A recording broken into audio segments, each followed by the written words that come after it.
बिस्मिल्लाहिर्रहमानिर्रहीम। अस्सलाम वालेकुम नाज़रीन, आप देख रहे हैं नोक अंदाज में आपका होस्ट जमाल सिद्दीकी। उम्मीद करता हूँ आप खुश खुर्रम होंगे। नाज़रीन इकराम, नशे की हालत में गिरफ्तार करने की कहानी और बाद में शराब की बोतल भी बरामद कर ली गई और फिर हथकड़ी लगाने तक का सफ़र तो बयान हो ही गया, मगर असल चीज़ जो सामने आ रही है वो ये है कि शेख साहब को गिरफ्तार करने के बाद ये पैगाम दिया गया कि माजी में इदारों के ख़ास समझे जाने वाले शख्स को भी गिरफ्तार किया जा सकता है और अब कोई ऐसी बात ना करे वरना यही हाल होगा। साबिक वज़ीर दाखिला शेख रशीद के खिलाफ मुकदमे में 3 दफ़ात शामिल की गई हैं, जिनमें से 2 दफ़ात नाकाबिल ज़मानत हैं। आपारा में दर्ज मुकदमे में बगावत पर उकसाने की दफ़ा में 5 साल जबकि इश्तियाल अंगेज़ी की दफ़ा में 7 साल की कैद की सज़ा हो सकती है।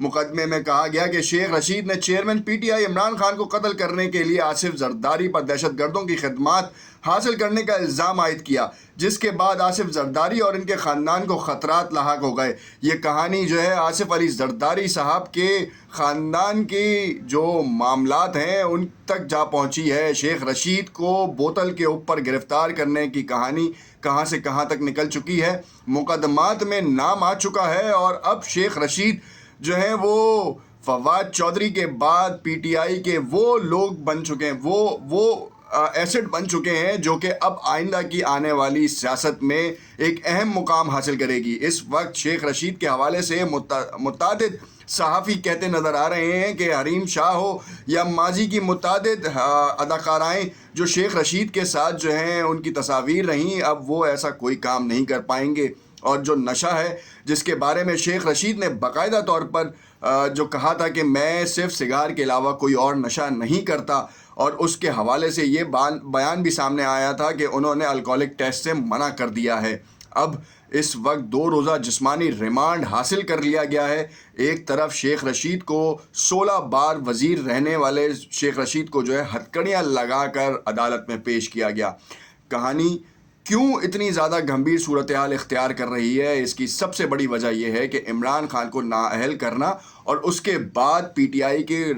बकिया रह जाने वाले रहनुमाओं को डराना। क्या ये मकसूद है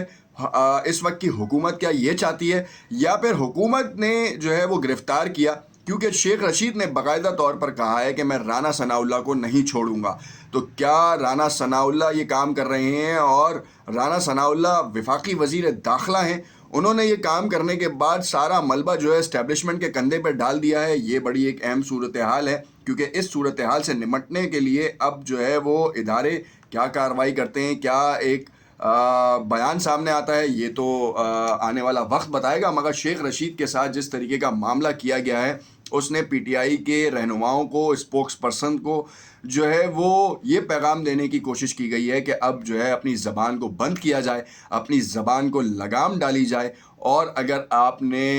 इदारों के अफसरान का या साबका अफसरान को भी जो है आड़े हाथों लिया तो फिर आपके ऊपर कहानी कहीं और जाएगी। क्योंकि हमने देखा है माजी में इदारों ने कभी भी अपने ही लोगों को इस तरीके से ओवरऑल उनके साथ कोई ये मैकेनिज़्म नहीं किया। अगर इंडिविजुअल कैपेसिटी में ये कोई काम किया जाता है तो उसको इदारे से मुंसलिक करना, जैसे मैं बार बार वीडियोस में कहता रहा हूँ कि उससे मुंसलिक करना बिल्कुल भी सही बात नहीं है। इस वक्त हामिद मीर के हवाले से भी मैंने आपको बयान किया। अब मैं आपको बताता चलूँ एक छोटी सी चीज़ कि राना सनाउल्लाह की ईमा पर मुझे गिरफ़्तार किया गया। शेख रशीद ने जो बयान दिया था वो क्या कहानी थी? असल में हुआ कुछ इस तरीके से कि जब पोली क्लिनिक मुंतकिल किया गया, तिब्बी मुआयना मुकम्मल होने के बाद इन्हें थाना सेक्रेटरीट मुंतकिल कर दिया गया था। वहाँ पर उन्होंने ये बयान दिया और उस बयान में उनका जो गुस्सा है वो साफ नज़र आ रहा था। तिब्बी मुआयने के वक्त जो है वो ऑफिशियल्स भी मौजूद थे जो कि इस पूरे प्रोसेस को देख रहे थे कि शेख रशीद का ब्लड प्रेशर चेक किया गया था, उनकी नब्ज़ की रफ्तार, शुगर और दिल की धड़कन भी चेक की गई। डॉक्टर्स ने शेख रशीद की सेहत तसल्ली बख्श करार दी। इनकी मेडिकल रिपोर्ट्स पुलिस के हवाले कर दी गई। ज़राए के मुताबिक तिब्बी मुआयना मुकम्मल होने के बाद शेख रशीद को जो है वो मुंतकिल कर दिया गया था। शेख रशीद क्या कहते हैं, वो ये कहते हैं आपारा थाने से रवानगी और अस्पताल पहुंचने के बाद शेख रशीद ने अपने वीडियो पैगाम में कहा कि 100 से 200 लोग सीढ़ियां लगाकर मेरे घर में दाखिल हुए, मेरे मुलाजमीन पर तशद्दुद किया, बदतमीज़ी और बदमाशी की गई, मुझे ज़बरदस्ती गाड़ी में बिठा लिया गया। अब ये बात शेख रशीद ने जो की है वो दिखने को भी आ रहा है, बहुत सी वीडियोस मंजर आम पर भी आ रही हैं जिसने ये इस बात की कली खोल दी कि शेख रशीद को बहुत ज़्यादा एक एहतमाम के साथ जो है, मतलब एक बड़ा एक प्रोटोकॉल के साथ जो है उनको गिरफ़्तार किया गया। शेख रशीद जज्बाती आदमी है, ये सब जानते हैं। शेख रशीद का इस वक्त जो है वो عمران خان سے تعلق بڑا گہرا ہے، اپنی پارٹی سے زیادہ وہ عمران خان کے چہیتے ہیں، اپنے پارٹی کے مقبولیت سے زیادہ وہ پی ٹی آئی کے امیدوار یا حمایت یافتہ کے طور پر زیادہ چاہے جاتے ہیں، اور ان کے بیان کو جو ہے وہ کہا جاتا تھا کہ یہ اعلیٰ افسران کی جانب سے کوئی پیش گوئی ہے یا کوئی ان کی طرف سے کوئی اشارہ ہے، کیونکہ ماضی میں اسی طریقے کا تاثر ملتا تھا جو کہ آپ بھی جانتے ہیں اور ہم بھی جانتے ہیں اور تمام صحافی بھی جانتے ہیں کہ واقعی ان کی طرف سے جو بھی بیان آتا تھا وہ کہیں نہ کہیں کا اشارہ ہی ہوتا تھا، اور 16 بار وزیر رہنے والا شخص اس کو ہتھ کڑی لگانا یہ بھی کسی طور پر جائز نہیں تھا، مگر اب لگا دی، ہو گیا، کام ہو گیا۔ پی ٹی آئی اور پیپلز پارٹی، میں نے آپ کو پہلے بتایا تھا کہ پیپلز پارٹی جو ہے وہ، میں نے آپ کو بریکنگ نیوز دی تھی کہ پیپلز پارٹی قانونی کارروائی کرنے جا رہی ہے، باقاعدہ طور پر عمران خان کے خلاف بھی ہتک عزت کا دعویٰ ہے، خاندان کے اوپر پریشر کے حوالے سے انہوں نے کہا کہ ان کے خاندان کو مشکلات کا سامنا۔ اچھا، یہ مشکلات ہوتی کیسے؟ پہلے تو یہ سوچنے کی چیز ہے، کیونکہ بہت سے لوگوں کے یہ سوالات سامنے آ رہے تھے کہ آخر کوئی بیان دیتا ہے تو اس سے مشکل کیا ہوتی ہے۔ ایک طرف پاکستان میں دہشت گردی پھر عروج پکڑ رہی ہے، ہم نے پچھلے 3.5 سال کے دور اقتدار میں دیکھا کہ نہ بم پھٹا، نہ کوئی کہانی ہوئی، اور ہم نے یہ دیکھا کہ ہماری پڑوسی ملک میں ایک طرف تو ہمارا دشمن بیٹھا ہے، دوسری طرف ہمارے دوست بیٹھے ہیں، اور اس میں حکومت کو رائج کرنے اور حکومتی اقدامات کو دیکھنے میں ہماری افواج کا بڑا ہاتھ ہے، ان کو سیٹل ڈاؤن کرنے میں۔ اب سینیریو یہ ہوا کہ اوور آل جو کہانی تھی وہ رخ پلٹ گئی ہے، رخ اس طرح سے پلٹی ہے کہ 3.5 سال میں عمران خان اور اسٹیبلشمنٹ نے مل کر افغانستان کے معاملات کو بڑے احسن اسلوبی سے طے کیا۔ اب انہوں نے طے کرنے کے بعد جو ہے وہ وہاں پہ ایک حکومت قائم ہوئی، اس سے مراسم بڑھایا، اور انہوں نے پاکستان میں ہونے والی دہشت گردی کو روکا، اور جو کہ ہم سب اس بات کے گواہ ہیں، کے پی پولیس بھی گواہ ہے۔ مگر کے پی پولیس کو کیوں ٹارگٹ کیا جا رہا ہے، سب سے بڑی وجہ یہ ہے،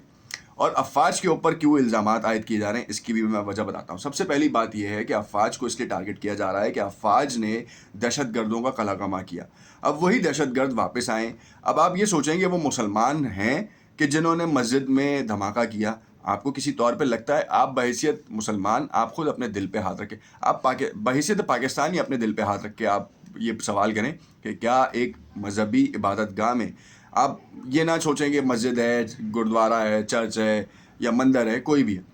کیا آپ سوچتے ہیں کہ کوئی دھماکہ کرے گا؟ یا تو ذہن سازی کی گئی، اور یہ ذہن سازی کون کر رہا ہے، کس کی طرف سے ہم نے ماضی میں دیکھا کہ ذہن سازی کی گئی، کون جو ہے وہ ہمارے ملک میں بدامنی کی فضا کو سرگرم کر رہا ہے؟ اس وقت اسٹیبلشمنٹ اور سیاست کے معاملات بالکل